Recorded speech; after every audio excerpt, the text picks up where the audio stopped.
Good day mga boss, receiver ulit. Ito po ay receiver sa Yamaha NMAX version 2 na nawala ng code, nawala ng remote. Galing pa po to sa Catmon, St. Bernard, Southern Leyte. Shout out sa may-ari nito si Sir Butaslak Mariel. Salamat sa iyo sir, kahit malayo ang Cebu from Leyte, pinadala mo dito para gawin ang retrieval of code at pag-program sa bagong remote. So pasensya sa pagkuha natin sa ating video, walang taghawak sa camera dahil dinala ko dito sa bahay. Sa sobrang busy sa shop, hindi ko na-program doon sa shop. So dito na lang, ako na lang yung mag-isa na nag-video sa pag-program natin para makita sa lahat, makita din sa iyo ang transparency sa ating pag-program sa bagong remote.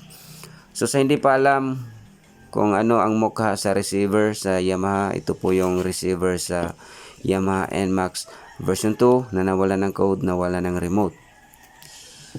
So sa mga tao dyan na nawala ng code, nawala ng remote, pwede kayong tumawag or mag-text sa number na nandun sa screen para mag-guide ko kayo kung saan nyo pwedeng ipadala inyong mga receiver kung sakaling hindi kayo taga Cebu, or mag-PM sa ating Facebook page sa Rims Fix Garage.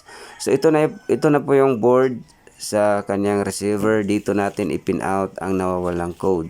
Ito din ang bagong remote na i-program natin para pagbalik doon sa kanilang lugar sa pagsalpak sa motor is plug and play na lang. Wala nang ibang gagawin kundi isalpak ang receiver at paandarin ang motor. So start na natin ang ating pag-pin out sa nawawalang code para ang code na ma-retrieve sa ating tools is yun po ang gagamitin sa ating tools para ma-activate ang bagong remote. Uulitin ko, kung hindi kayo taga Cebu, nawalan kayo ng code, nawalan kayo ng remote, pwede kayong tumawag or mag-text sa number na nandun sa screen para mag-guide ko kayo kung saan nyo pwedeng ipadala inyong mga receiver kung sakaling hindi kayo taga Cebu, or mag-PM sa ating Facebook page sa Rims Fix Garage. Uulitin ko, shout out sa may-ari nito si Sir Butaslak Mariel from Catmon, St. Bernard, Southern Leyte. So salamat sa tiwala sir. So simulan na natin i-pin out yung mga pin para makuha natin ang code. So ayan, ito na po yung code na na-retrieve natin. So huwag mag-alala na naka-public dahil deactivate natin yon mamaya pagkatapos ma-activate ang bagong remote. Okay? So hintayin na lang natin na ma-input lahat ng code para tuluyang ma-activate ang bagong remote.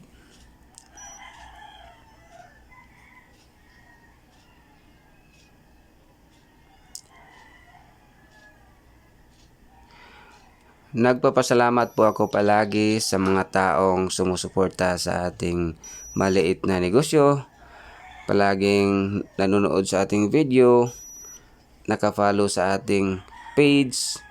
Sa ganon, nakatulong kayo sa akin para mapalago yung ating marketing through online. So, salamat palagi sa sumusuporta, naka-follow at naka-subscribe sa ating YouTube channel.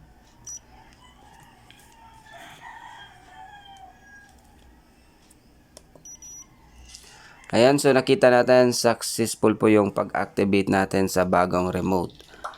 Ang next na gagawin natin is i-recheck natin yung registration sa bagong remote to receiver para kung sakaling merong problema is makita natin.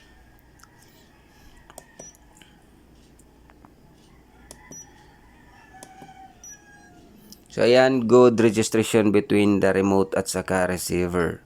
So ginagawa ko tong video para sa transparency sa customer, sa lahat ng mga viewers natin, para makita natin ang process sa pag-activate at pag-program ng bagong remote. So hanggang dito na lang tayo at salamat sa palaging panonood sa ating videos at ingat mga boss.